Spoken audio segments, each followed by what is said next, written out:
অনেক ক্ষুধা লাগছে, কি যে করি। কি ব্যাপার, 20 টাকায় মুরগির মাংস দিয়ে ভাত? আমার কাছে তো তেমন টাকা পয়সা নাই, যাই পেট ভরে খাই গা। ভাই, আপনি কি সত্যি 20 টাকায় মুরগির মাংস দিয়ে ভাত খাওয়াইতেছেন? হ্যাঁ, আমি 20 টাকায় মুরগির মাংস দিয়ে ভাত খাওয়াচ্ছি। আপনি খাবেন? হ্যাঁ ভাই, আমার অনেক ক্ষুধা লাগছে, আমি খাবো। ভাই বসেন। এই নামুল, হ্যাঁ ভাই। ওরে মুরগির মাংস দিয়ে 1 প্লেট ভাত দাও তো। ভাই, আমি একটা জিনিস বুঝলাম না, আপনি কি হোটেলের ক্ষতি করতে চাচ্ছেন? আরে নামুল, তুমি এগুলো কি বলো? আমার নিজের হোটেল, আমি কেন আমার হোটেলের ক্ষতি করব? তাহলে কেন ওই লোকটাকে 20 টাকায় মুরগির মাংস দিয়ে ভাত খাওয়াইলেন? এটা আপনার লস হলো না? আরে না, আমার কোনো লস হবে না, এগুলো নিয়ে তোর কোনো টেনশন করতে হবে না। যা, তুই কাজ কর। না ভাই, এটা আপনি আমাকে বলেন, এটার পিছনে নিশ্চয়ই কোনো রহস্য আছে। আচ্ছা, তাহলে তুই শুনতে চাস? তাহলে শোন। যাই এই দোকানে গিয়ে ডিলটা ফাইনাল করি। আসসালামু আলাইকুম ভাই, কেমন আছেন? হ্যাঁ ভাই, ভালো আছি। অনেকদিন পরে আসলেন ভাই, বসেন, কিছু খায়া যান। না না ভাই, খাওয়া দাওয়া করার জন্য আসি নাই, আপনার সাথে জরুরি একটা কথা বলার জন্য আসছি। আচ্ছা ভাই, কি বিষয়ে কথা বলতে চান? ভাই বলেন, কোনো সমস্যা নেই। ভাই, আপনার দোকানে একটা ছেলে খাওয়া দাওয়া করার জন্য আসতে পারে, আপনি ওকে কম টাকায় মুরগির মাংস দিয়ে ভাত খাওয়াবেন। কি বলেন ভাই, অল্প টাকায় মুরগির মাংস দিয়ে ভাত খাওয়াবো? তাহলে তো ভাই আমার লস হবে ভাই।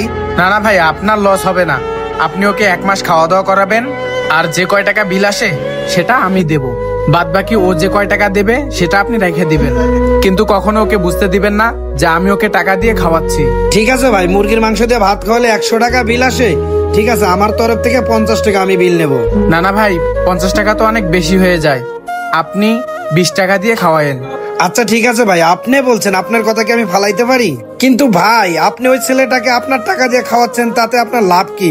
ভাই, আপনি তো জানেন আমি গার্মেন্টস এর কন্ট্রাক্টর, আর ওই ছেলেটা গ্রাম থেকে আসছে আমার ফ্যাক্টরিতে কাজ করার জন্য, আর বেসিক্যালি ওর কাছে তেমন কোনো টাকা পয়সা নেই। আমি ওর ফ্রেন্ডদেরকে জিজ্ঞাসা করে দেখছি, সেজন্য আমি চাই ও যেন কাজ থেকে দূরে সরে না যায়, এজন্য আমার নিজের টাকা দিয়ে ওকে আমি খাওয়াচ্ছি, যাতে ও কাজ করে পরে আস্তে আস্তে সেটেল হয়ে যেতে পারে। আর হ্যাঁ ভাই, এই না, আমি আপনাকে 1000 টাকা অ্যাডভান্স দিয়ে গেলাম, আর বাকি টাকা আমি আপনাকে পরে এসে দিয়ে যাব। ও আচ্ছা ভাই, আপনার এই বিষয়টা আমার খুব ভালো লাগলো। আচ্ছা ঠিক আছে ভাই, তাহলে আসি। আচ্ছা ঠিক আছে ভাই, আবার আসবেন। ও ভাই, এই কাহিনী? তাহলে তো ওই কন্ট্রাক্টর অনেক ভালো মানুষ। আরে ভাই, আমি অনেক গার্মেন্টসে চাকরি করছি সাব কন্ট্রাক্টে, কিন্তু তার মতো এত ভালো কন্ট্রাক্টর আমি এখনো দেখি নাই, যে কিনা গোপনে গোপনে ওয়ার্কারকে অনেক সাহায্য করে। আমি একসময় কন্ট্রাক্টে কাজ করছিলাম, কিছু টাকা জমায় এই হোটেলটা দিছি, কিন্তু কিছু কন্ট্রাক্টর আমার টাকা মাইরা দিছে। এপিএস এ সলেমান মোল্লা আমার কিছু টাকা মারছিল, সেখান থেকে বাদ দিয়ে লোকমানের কাছে গেছিলাম, সেখানেও আমি ঠিক মতো স্যালারিটা পাইনি। পরে রাগ করে এসে এই হোটেলটা দিয়ে আল্লাহর রহমতে খুব ভালো আছি। তবে আমি যদি এই তাম্বির কন্ট্রাক্টরের মতো কন্ট্রাক্টর পাইতাম, তাহলে আজও আমি কাজই করে যাইতাম, কারণ এই তাম্বির কন্ট্রাক্টর অনেক ভালো মনের মানুষ। হ্যাঁ ভাই, তানভীর কন্ট্রাক্টর আসলে অনেক ভালো মানুষ। ঠিক আছে, তুমি যাও, কাজ করো।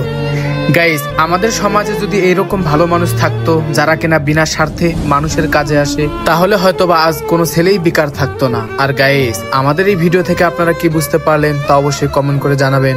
Thank you, I love you.